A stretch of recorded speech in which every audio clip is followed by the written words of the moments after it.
And hello everyone, welcome back to another CSS tutorial. In this tutorial we'll be taking a look at lists. So we already know about the list element in HTML, such as unordered list, and then you have an ally tag, and let's say pizza and burger and chips. There we go. This is an unordered list, very simple.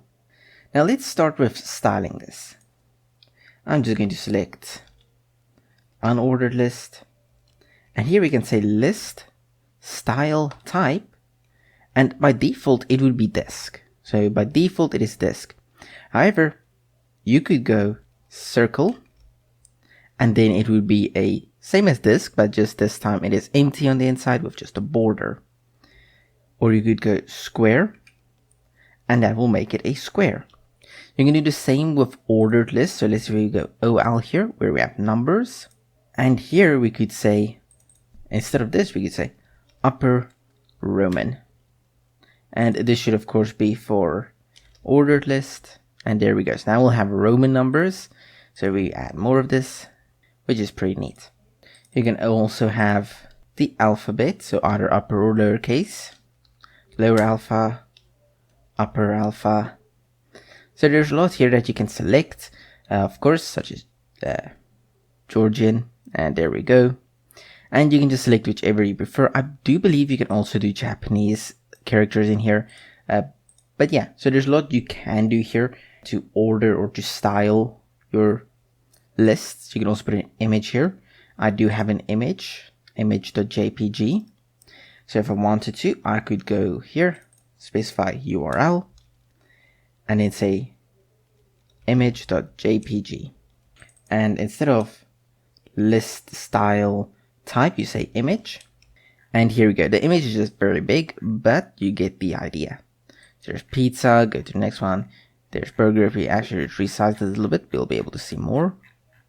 Yeah, so it's very small now, but you'll notice it's still all there. You can just of course resize the image, which isn't too much of an issue, and then yeah, it should be better.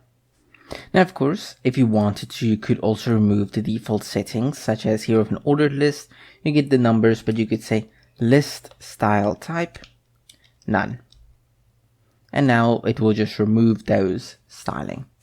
Or potentially you could go margin 0 and padding 0.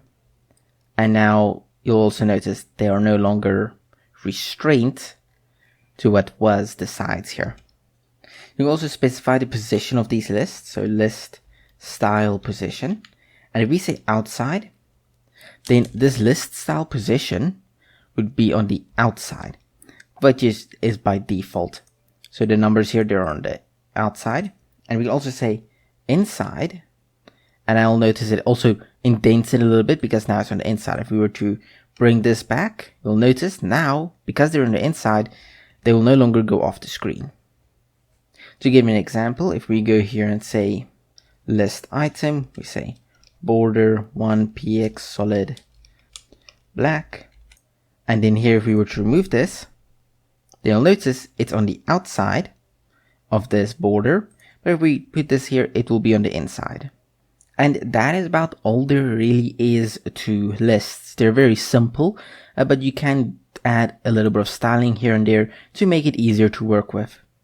Thank you all for watching. I hope you all enjoyed, and I will see you all again in the next CSS tutorial.